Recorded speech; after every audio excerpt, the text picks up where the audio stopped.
Ladies and gentlemen, I must say that the news today is, well, retarded, and I'm sure you knew that because the news in South Africa is, well, always retarded. But before we can get onto the main news story of today, can I yet again remind you, if you haven't already subscribed to the channel, please do hit the bell icon and subscribe to the channel. It really does help.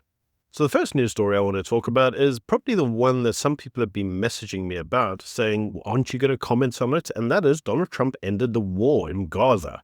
None of that's important. You know what is important? News came out about the atrocities being committed by Hamas in Gaza itself. Now, for those of you who don't know, whilst the IDF were pummeling Gaza, Hamas went underground. Now that the IDF have withdrawn, Hamas has come above ground and is now executing anybody who basically refuses to accept their rule. And according to the current news, there's been a serious amount of individuals who have been executed and shot by Hamas in the open streets. And I mean, it's pretty serious. You can see on Twitter numerous videos circulating of them going door to door shooting individuals. And we have to notice the apparent silence from South Africa and the rest of the world. None of them are condemning the acts of Hamas destroying the Palestinian people, and none of them are running to issue ICJ cases. And this has led many individuals to ask the question of why? Because you're pro-Palestinian, remember? We're actually going to talk about that a little bit later on in one of the other segments of the video. Anyway, do let me know what you think about that in the comment section below. Now on to actual South African news. And the first news story is, it's got to be Tembisa. It's got to be Tembisa because there's quite a lot to the story and we're going to uncover it. Now, as Tembisa has 2 billion rand that's all been stolen, and this is all coming out in an SIU report.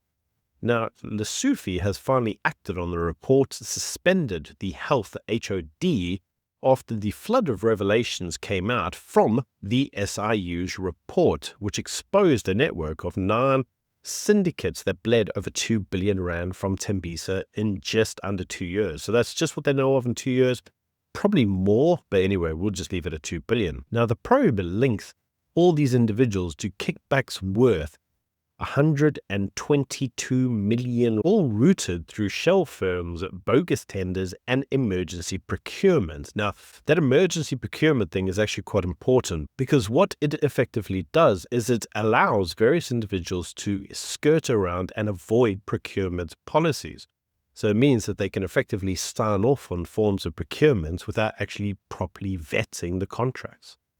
Now, those contracts that we're specifically referring to were for orthopedic implements, such as tubes and medical plastics. Now, this investigation has shown the same pattern of fraud which was flagged by the murdered whistleblower Babita, who warned that Tembisa's procurement books were a front for money laundering operations just 19 days before she was assassinated. Now, Lesotho has presented the suspicion as proof of accountability, pledging ethical leadership and zero tolerance. But we are reminded this is just a suspension and no doubt a suspension on pay.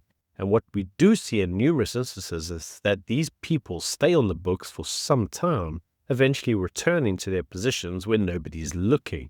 So how this is a ethical leadership and accountability, I'll never know.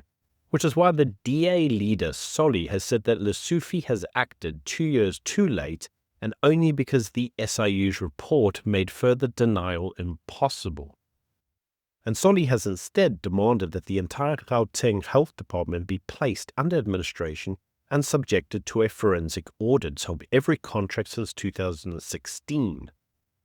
Now, the current acting HOD of Gauteng now inherits a broken department with 725 million rand unspent from last year. So when they tell you they need NHR funding to get things bought, we're noticing that they've got nearly 1 billion rand that they didn't even know how to spend.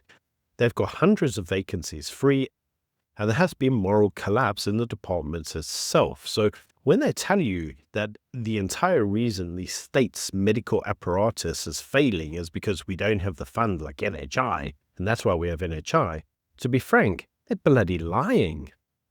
So what's more interesting about the Tembisa hospital grift is that, according to Cyril Ramaphosa, he has now admitted to Parliament that he knew the person involved. The man accused of orchestrating hundreds of fake invoices and laundering millions into luxury properties and sports cars Ramaphosa knew him. And Ramaphosa's explanation, apparently he is the son of my ex-wife from 47 years ago, but not related as such. So, it's just like somebody I once knew.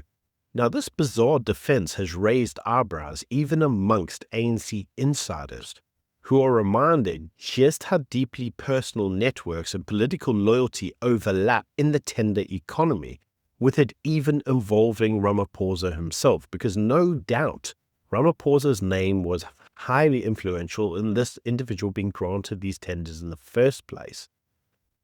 Now, many individuals are noticing the proximity of this individual to Ramaphosa himself, who constantly keeps preaching about the renewal agenda, but who himself feeds the perception that the corruption in the state is tolerated until it embarrasses the presidency directly.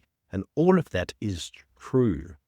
Now, the reason all of this is so important is because the Health Department and Treasury have begun formal talks to abolish South Africa's 34 billion rand a year medical aid tax credit, commonly thought of as the last meaningful break for the middle-class taxpayers.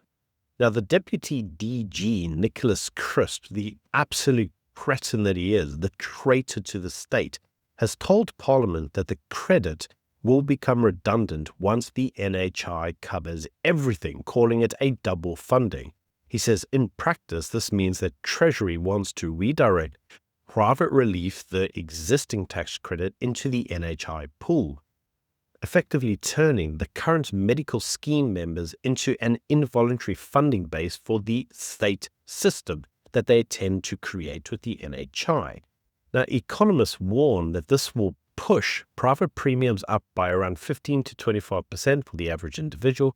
It will diminish the incentive for skilled professionals to remain in the system and accelerate the exodus of doctors and taxpayers.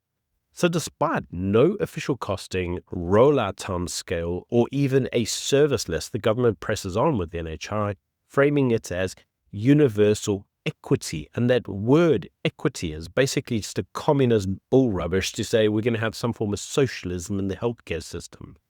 Now, the credit, the medical aid credit, has not been adjusted for inflation since Enoch Godongwana's 2025 budget, meaning its real-time value has already shrunk yearly.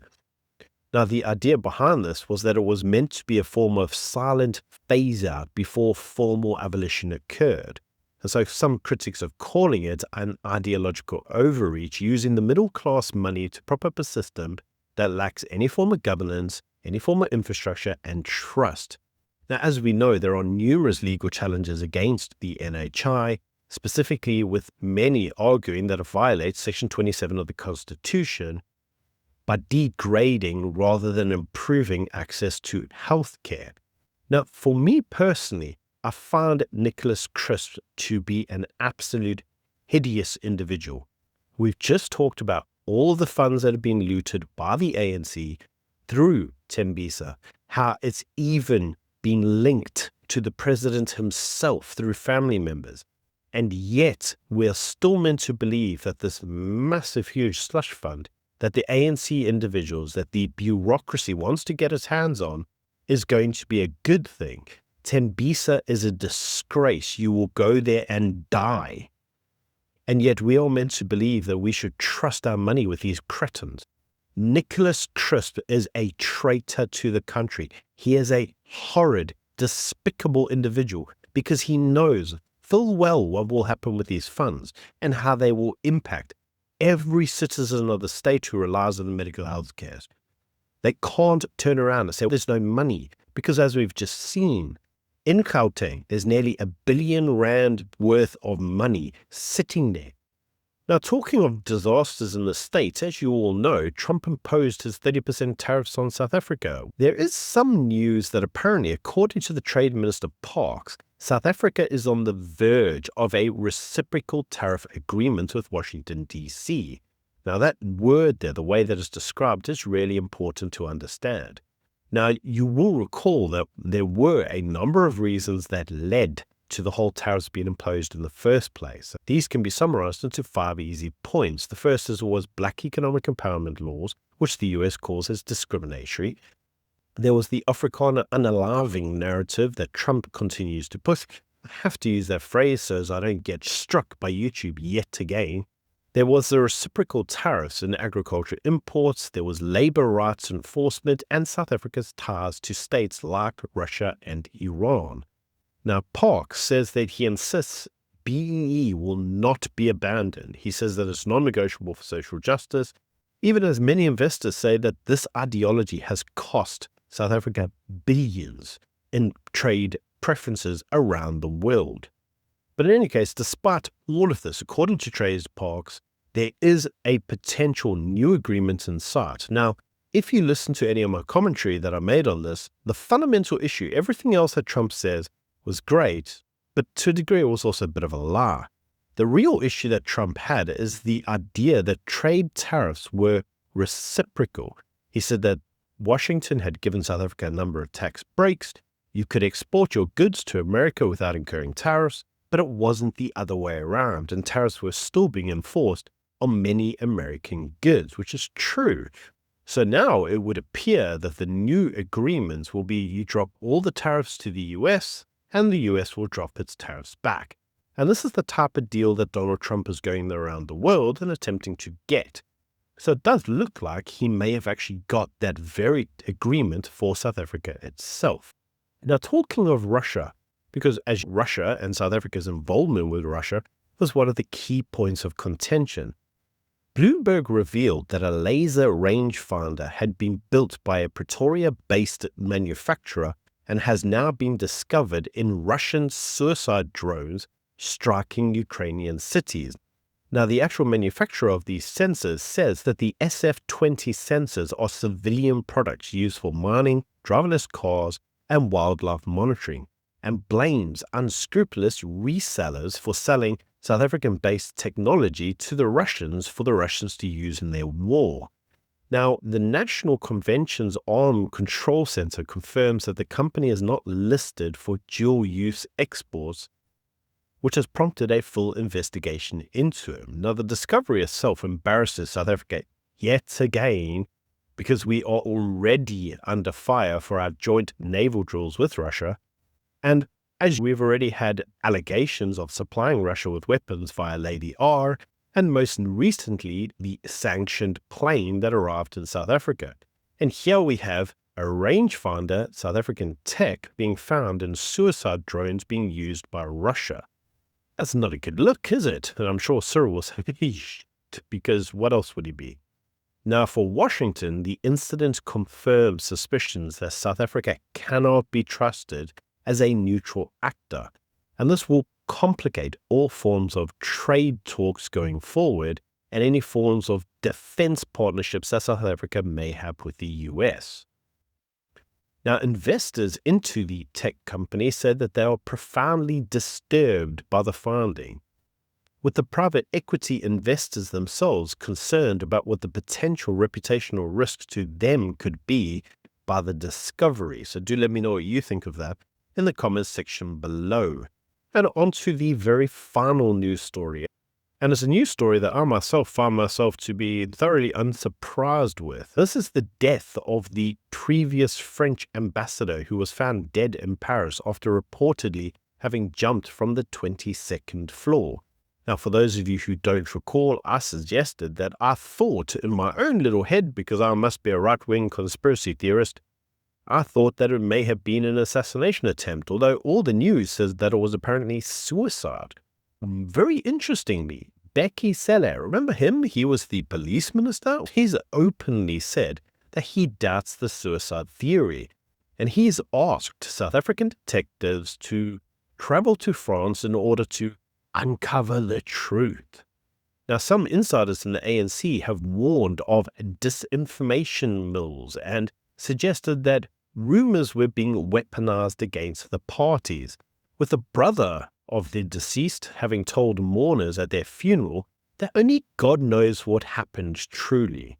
Now, the death came days after his name surfaced at the commission which had been probing the police capture, and this is what fueled speculation that he had been silent. Now, Cyril Ramaphosa granted him a Category 2 official funeral. Flags flew at half-mast as ANC loyalists sang struggle songs because that's all they can do. And very interesting, even a deputy minister who had gone to the funeral and issued an address was seen in a Palestinian scarf. The guy's not even Muslim. He's supposedly a Christian, but he's standing there in Palestinian garb at the death of a comrade of... These guys are shameless. In any case, the timing of his death coincided with raids on senior police officials, and this is what suggested that there was a broader factional purge inside law enforcement. And it was the occurrence that he suddenly flew from the 22nd floor after having been named, and various forms of raids were occurring on senior officials, and he was one of the people that was likely to be summoned to testify at the police capture commission that led individuals such as myself to say, this ain't suicide. And so for many observers, they're saying that the entire debacle shows exactly what type of ANC we now have. There's a culture of secrecy in the ANC, with anybody who may potentially even sabotage it suddenly finding themselves as disappearing, all whilst they're sitting there trying to use their own personal tragedies as personal weapons. As I said, we saw a minister there in Palestinian garbs and they're not Muslim. What's this all about? And this is leading to everybody else just having forms of moral fatigue when it comes through to the ANC, because as we know, ANC is just corrupt as all hell. It is such an insidious organization, and the sooner we can get rid of it, the faster we can rebuild the republic. In any case, that's just my views. Do let me know what you think in the comment section below. Until tomorrow, bye.